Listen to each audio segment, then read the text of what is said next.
novamente juntos para seguirmos no estudo do livro Sexo e Obsessão, de Divaldo Franco, pelo espírito Manuel Filomeno de Miranda.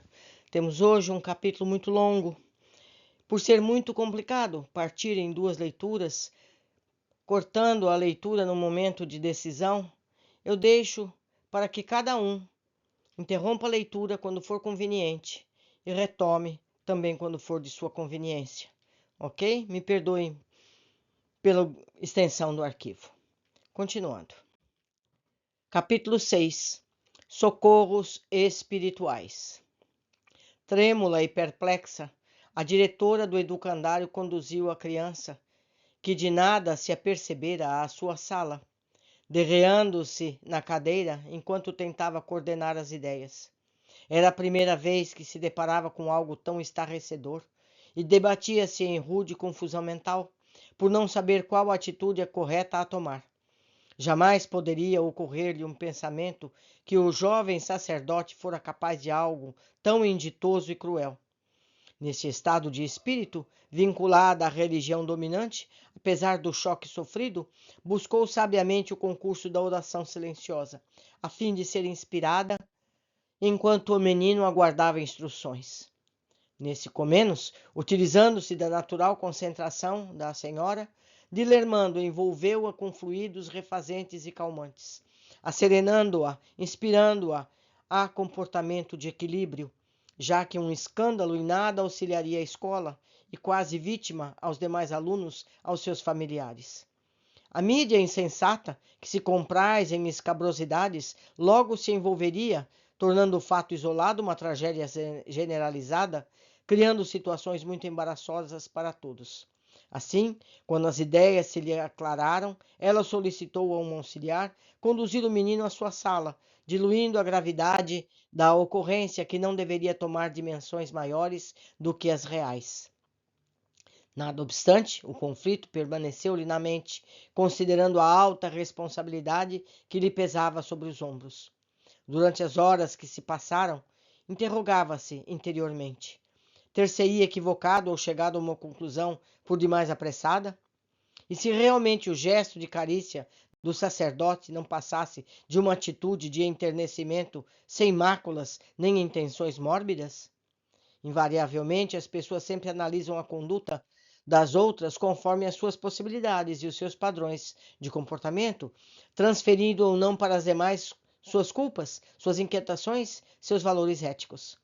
Resolveu desse modo, após muitas reflexões, aguardar os acontecimentos futuros, o reencontro com Mauro. Naquela noite, o benfeitor providenciara atrair o obsessor do sacerdote à atividade mediúnica de socorro, na instituição em que nos alojávamos, utilizando-se do concurso de alguns médiuns bem orientados, capacitados para o trabalho específico. À hora regulamentada da instituição, os membros da equipe socorrista reuniram-se, como de hábito, para a atividade da noite. Tratava-se de um grupo bastante harmonizado, qual uma orquestra bem treinada, sob a batuta de devotado trabalhador da causa espírita. O amigo Felipe, que militava nos seus diversos labores há algumas décadas e que se afeiçoara especialmente ao ministério da psicoterapia, com desencarnar dos infelizes. Após as leituras preparatórias e os comentários breves que antecederam a oração de abertura dos serviços espirituais, a mentora da instituição trouxe palavras sucintas de orientação em torno dos trabalhos terapêuticos que teriam lugar naquela noite, e alguns dos médiuns, recolhidos em prece, pouco a pouco entraram em transe, facultando que as comunicações dos espíritos, sofredores uns, atormentados outros, tivessem lugar. O médium Ricardo havia se destacado pela facilidade da ocorrência dos fenômenos da psicofonia e da psicografia. Adestrado pelo estudo e prática da mediunidade com Jesus, era sensível e gentil aos apelos do mundo maior, jamais se recusando ao serviço de esclarecimento e caridade para com os espíritos infelizes. Desde quando fora deslocado do organismo de Mauro, o seu adversário ficara emaranhado nas vibrações do irmão Anacleto, que o retinham, embora o mesmo não se desse conta, porque estivesse curioso com a sucessão das ocorrências que envolviam seu desafeto, acompanhou-nos ou foi conduzido para que participasse da experiência evocativa dos desmandos praticados pelo desastrado sacerdote, comprazendo-se em sentir-lhe os sofrimentos que os desvairavam.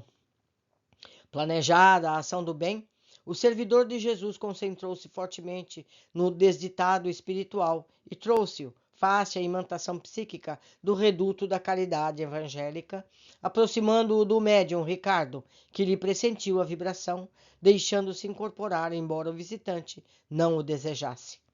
Ato contínuo entre estremecimentos e reações compreensíveis, o agressor desnaturado, dando-se conta do que ocorria, rugiu raivoso, com dificuldade verbal para expressar-se. Que trama é esta? Que se passa? Que deseja de mim? Concomitantemente procurava desembaraçar-se dos fluidos que o retinham, ligado ao perispírito do médium em transe, que se entregava totalmente ao fenômeno da psicofonia atormentada. O irmão Felipe, muito sereno, inspirado pelo ativo mentor, elucidou que não se tratava de uma armadilha, mas de um encontro muito feliz, por ser aquela a casa de Jesus, onde o amor tinha primazia e os visitantes eram recebidos como verdadeiros irmãos que realmente o eram. Blasfemando, espumando de cólera, o indigitado comunicante inquiriu: Sabe quem eu sou e o que faço? Por acaso se atreve a interferir em meus planos, que se encontram dentro das leis da vida? Sou vítima, que ora se compraz em recuperar o tempo sofrido, impondo a adaga da justiça sobre aquele que me infelicitou, aguardando apenas um momento para aplicar-lhe o golpe final. Sem perder a serenidade, o doutrinador ripostou: Sentimos muito felizes por recebê-lo, sendo informado dos seus objetivos, que lealmente ignorávamos, discordando, porém, que o processo que se utiliza para a vingança se encontre dentro dos códigos superiores, porque o amor é o único instrumento para regularizar todas as situações penosas e infelizes da trajetória humana. Desde que o amigo é vítima, desfruta de uma situação privilegiada, porquanto o algoz é sempre o infeliz, que desacata o estatuto divino e passa a partir desse momento a experimentar os impositivos reparadores, não cabendo a ninguém o direito de vingança, que é sempre um ato de inferioridade moral. Como aguardar que as leis se cumpram, se elas são fixadas em nossos sentimentos? Aquele que me infelicitou fez o mesmo a muitas outras vidas, que ora estorregam em agonia, enquanto o miserável mistifica em nome da religião, na qual esconde a indignidade para dar prosseguimento aos seus infames propósitos. É claro que o inspiro a continuidade, porque isso também me satisfaz, e nos momentos do seu desprendimento pelo sono, arrebato-o para a cidade onde resido, com outros, e onde ele se compraz no deboche, na exaustão dos sentidos. Já não sei se odeio ou se me agrada o conúbio com a sua degradação. O amigo não está sendo sincero com a verdade. Certamente reconhece que os seus semelhantes se atraem, enquanto os contrários se repelem, o que constitui uma das leis da vida. O mesmo ocorre entre as criaturas, que sempre se unem ou se afastam em razão das afinidades que vicejam entre elas.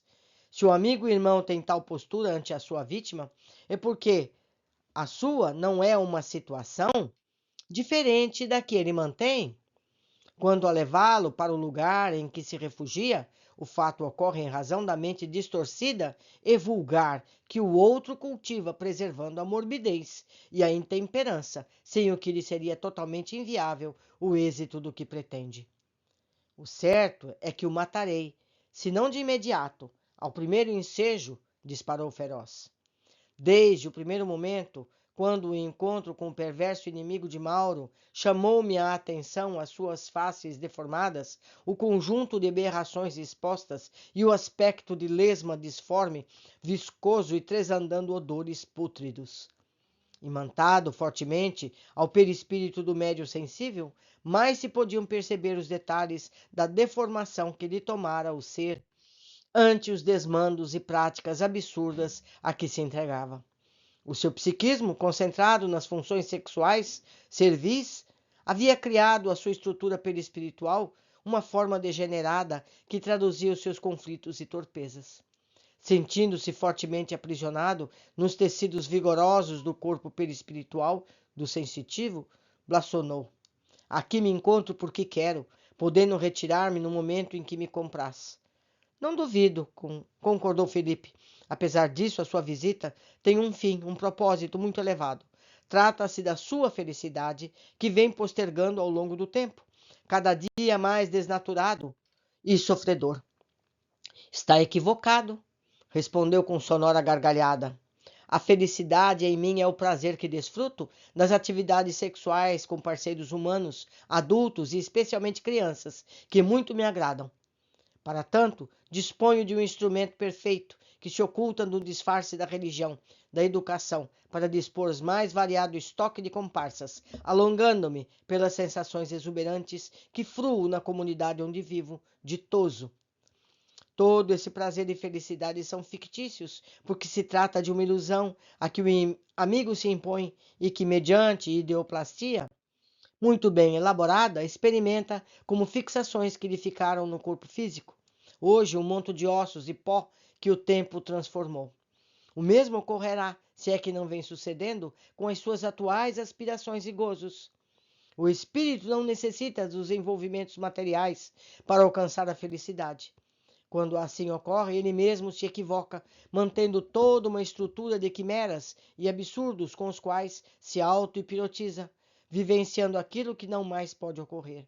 A realidade, que nunca falta, se encarrega de esboroar os castelos da ilusão e despertar para a consciência, dilacerada por muito tempo pela perversidade, pelo egoísmo, pelas enfermidades interiores do espírito. Este é o seu momento de autoconscientização, através do contato conosco. Observe o corpo de que se utiliza nesse instante. Dê-se conta dos limites que lhe impõe. Sinta as experiências diferentes que lhe transmite, as sensações de paz e esperança, emoções já quase esquecidas. Não me faça rir, interrompeu o obsessor abruptamente. Afinal, sou eu quem tem muitos a comentar e não você, que nada entende da realidade do lado de cá. Neste mundo no qual me movimento, a mente é tudo, e com ela cada qual experimenta o seu melhor lhe apraz. Não ignoramos isso. Os espiritistas que transitamos de uma para outra faixa vibratória e mantemos contato contínuo com essas esferas das causas, o fato a que me refiro são as construções mentais doentias, os redutos de ignorância e crueldade, de licenças morais e vacuidades espirituais, que um sopro do amor da realidade dilui. Tudo reduzido a expressões que não mais podem atender aos desmandos dos tresviados como um amigo. Observe que o fenômeno que agora ocorre é quase o mesmo que se dá quando você envolve aquele que o prejudicou. Somente que esta ocorrência é proposta como terapêutica, a sua influência tem limites, em razão dos controles morais do médium, de quem se utiliza. Reconheço que posso comandar com limites, esclareceu, desagradado. Não obstante, as energias que ele exterioriza não conseguem impedir a lucidez nem a minha vontade própria. O certo é que este diálogo, que se alonga inútil, não conseguirá alterar o meu comportamento. Voltarei ao meu reduto, onde me reabastecerei de forças para dar prosseguimento à guerra. A guerra, amigo querido, está dentro das fronteiras do seu mundo íntimo, em razão dos seus conflitos e desordens morais que o consomem sem o aniquilar, que o desarticulam sem o destruir. Somente o amor possui os valores e recursos que propiciam a paz, estando ao alcance de todos aqueles que o desejemos vivenciar. Não se engane mais, nem continue mentindo para si. Você sabe que sua hora soa e chega um instante da sua renovação. Ninguém pode prosseguir por tempo indeterminado nos propósitos inferiores sem que haja a intervenção divina.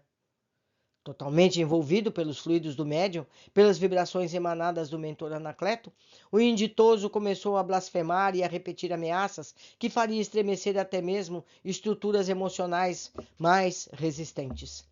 Felipe, sem perder o autocontrole, conduzido espiritualmente, aproximou-se do médium em transe e começou a aplicar energias balsamizantes enquanto elucidava. Por hoje, o nosso diálogo está encerrado. Não faltarão outras oportunidades para esclarecimento. O nosso desejo de afastá-lo daquele a quem explora psiquicamente, roubando-lhe as energias e o discernimento, aguçando-lhe os desejos inferiores, está coroado de êxito. Você será mantido em tratamento especializado em outra área do mundo causal, recuperando-se pouco e pouco, de forma que desperte completamente lúcido para outra realidade. O verbo ameno e caridoso, as vibrações saudáveis que eram aplicadas no médium e no espírito, culminaram com o afastamento do sofredor, logo recolhido por cooperadores da equipe espiritual da casa, naquele momento sob a direção do irmão Anacleto. As atividades mediúnicas prosseguiram com outras psicofonias dolorosas, assinaladas pelo sofrimento, pela revolta, pela angústia, pela necessidade de paz, assinaladas pelos comunicantes espirituais. O espírito é, realmente, o construtor das suas emoções, que variam da desdita à plenitude. De acordo com os comportamentos mentais e emocionais, as condutas do cotidiano, constrói-se, projetando na direção do futuro, todo esse arsenal de realizações que lhe constitui o patrimônio existencial. Enquanto o agressor de Mauro era adormecido em nossa esfera de ação, interroguei o irmão Anacleto. Considerando-se que o amigo espiritual atendido não estava interessado na própria renovação, trazê-lo a contragosto a esta reunião de esclarecimento de libertação não incidiria em violência contra o seu livre-arbítrio? Com paciência e sabedoria, o interrogado esclareceu-me. O livre-arbítrio é concessão divina que tem caráter relativo, não podendo ser facultado sem responsabilidade por aquele que utiliza. No caso em tela, a fim de auxiliarmos Mauro, que necessita recuperar-se dos males praticados, somos convidados a contribuir em favor de todos aqueles que se encontram enredados nas teias dos problemas desencadeados pela insânia dele. E porque o mal que Jean-Michel, este é o nome que teve na reencarnação anterior, persiste em preservar, arrastando o seu inimigo e a si mesmo, desvairando, não pode permanecer indefinidamente. Nosso ato é de misericórdia, de compaixão, não constituindo violência, porque o seu discernimento encontra-se obliterado pela paixão alucinada, qual ocorre com crianças e jovens, ou mesmo com adultos sem amadurecimento psicológico e moral. Determinadas decisões não necessita de passar-lhe pelo crivo da opinião, porque destituídos de discernimento, não saberiam o que ou como fazer. Não poucas vezes, determinados tratamentos cirúrgicos e psiquiátricos são decididos pela família do paciente, mesmo que sem o seu consentimento, a fim de salvar-lhe a existência. A responsabilidade é o melhor aval para a utilização do livre-arbítrio, mas que ainda falta a muitos espíritos durante o seu atual processo de evolução. Certamente a vida estabelece os seus códigos e as transições dos mesmos gera as consequências que se transformam em infortúnio para os seus desavisados. Estejam ou não conscientes da responsabilidade da ação que pratiquem. É óbvio que haverá sempre fatores ponderáveis que são levados em conta, agravando ou diminuindo as consequências conforme a consciência de cada um.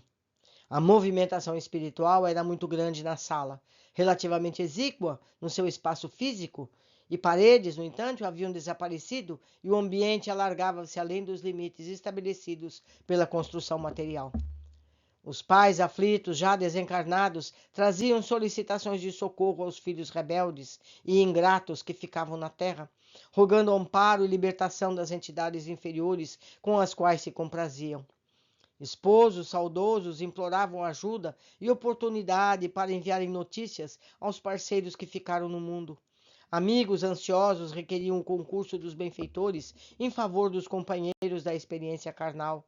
Obsessores de má catadura apareciam intempestivamente, arrebatados pela área própria de contenção.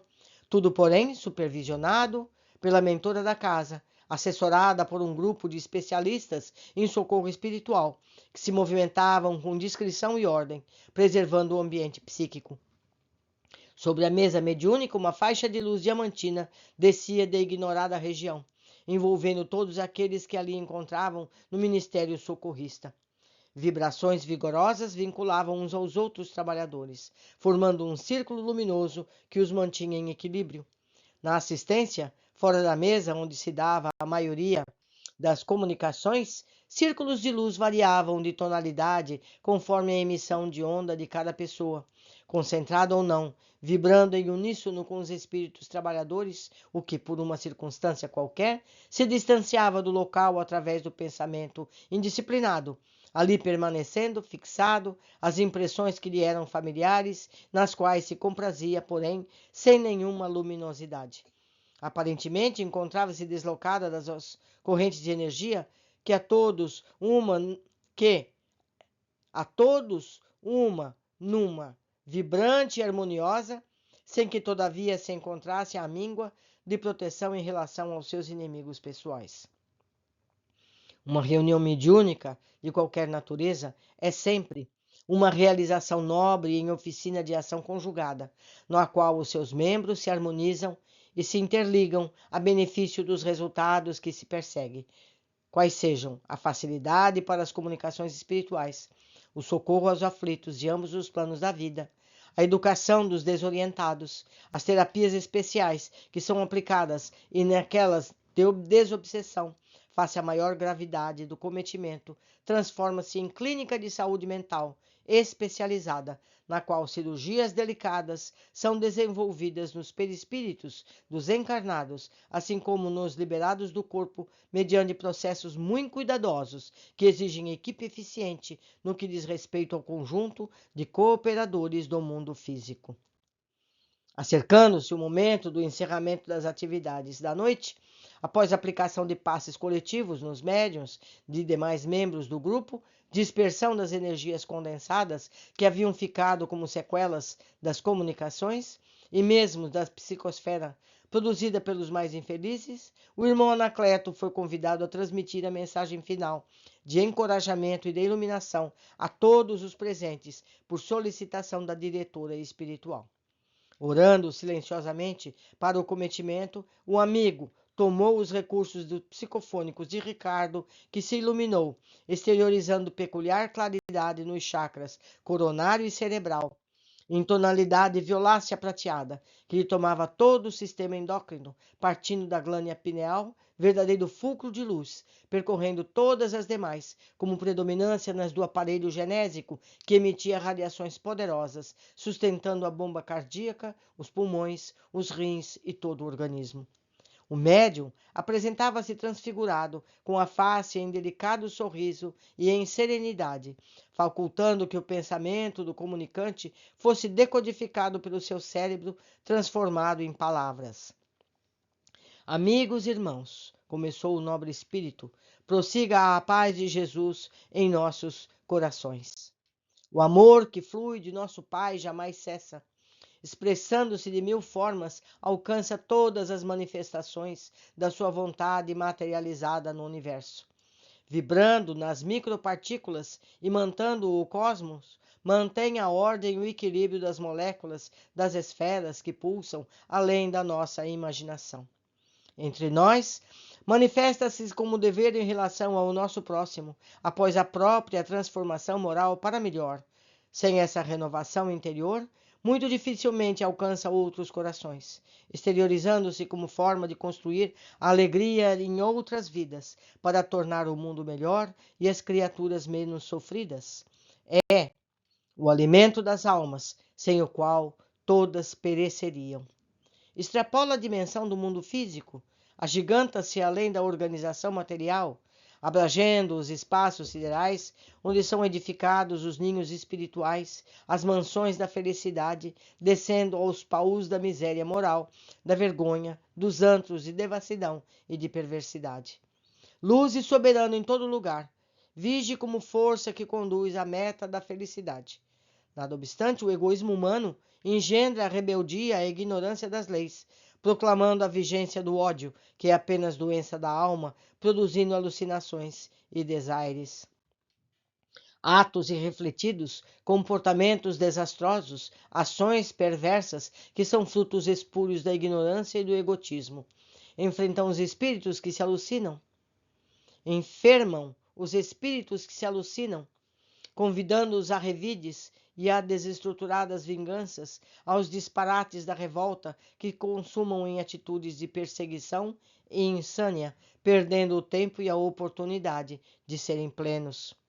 Surgem então os espetáculos inditosos das obsessões vigorosas, nas quais o intercâmbio de vibrações deletérias ceifa a alegria e a paz, a saúde e o júbilo, arrastando-se por largos períodos de insânia e desespero, quando poderia ser muito diferente, caso se permitisse que o amor lenisse as mágoas e apagasse os sentimentos de revolta.